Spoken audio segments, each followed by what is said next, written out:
are human beings. You all are worthy of dignity and respect. And I would not have known that at the deepest cut that I know it, as much as I thought I knew, had I not had the opportunity to sit on the phone with T.I. and get cursed out by this guy 3 years ago. Like I remember us asking him, so what can we do? And he was like, nigga, y'all can't do shit. I had been used to hearing that, because I got a few baby mamas as a kid. But T.I. is rich, so I was like, you don't tell a rich nigga he can't do shit, he gonna do it. But by the time we got off that conversation, I was so humbled because I realized that a lot of times as a young man, when you're allowed by the universe to have fame or have fortune or even have good luck, you tend to think you're special and it's all about you.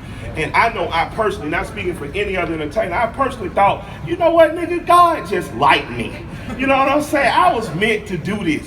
And I used that to justify my suffering, and I used that to justify my ups and my downs.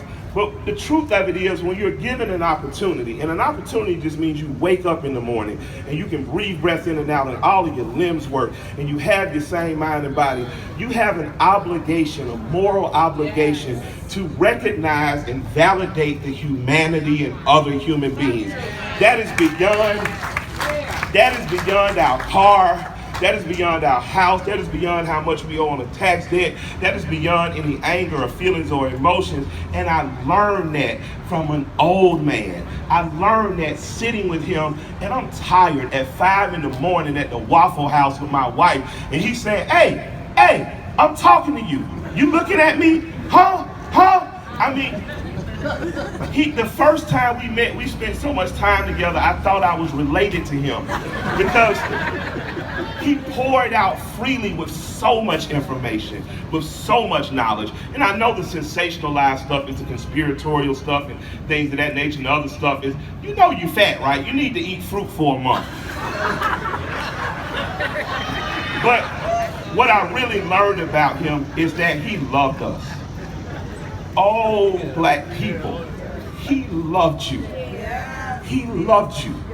He loved you, and he wanted to remind you every day that whatever put us here, whatever decided that the first people on earth should look and be black women, and whatever decided that man should spring from the womb of a woman and not woman from the rib of a man, whatever decided to make you beautiful and human, he wanted to remind you of every day.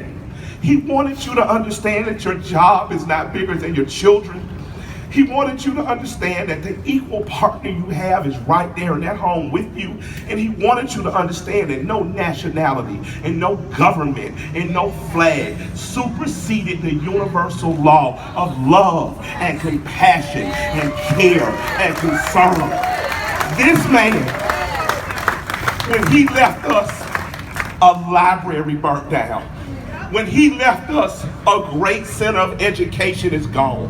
When he left us, a wife lost her husband and her children lost their parent, but we lost a conduit to the universal God when he left us.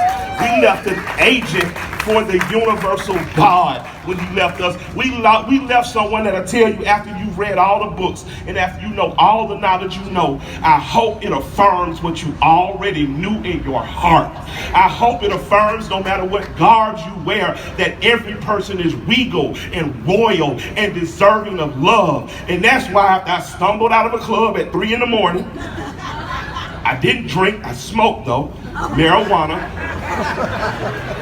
After I overslept and I woke up in bed with my wife this morning, I said, you can stay, but I gotta get in that Sprinter and I gotta go. And my driver, who knows me, knew I had probably smoked too much marijuana. I called an hour and a half late and I said, Red.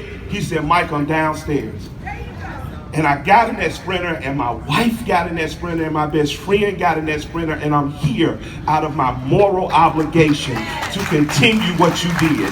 I loved you, old man. Oh my God, I loved you. I remember every time you cursed me out.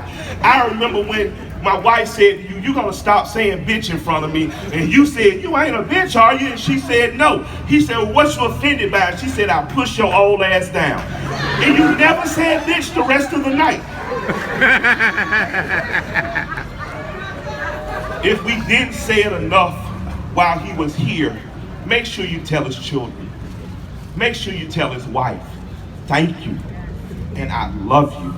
And I will spend the rest of my life making sure that the fights that he fought against capital punishment, for poor people, against racism, and for the greater humanity will continue to be fought from the stage and the podiums that athletes and entertainers stand on. I love you with all my heart. I loved you, old man, with all my heart. And Christian, thank you for letting me and giving me the opportunity to speak at your father's honor.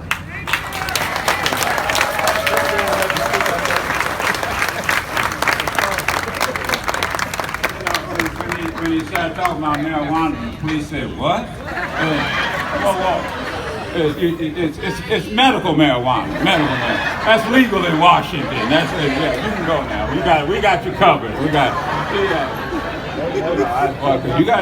got to be careful around here, man.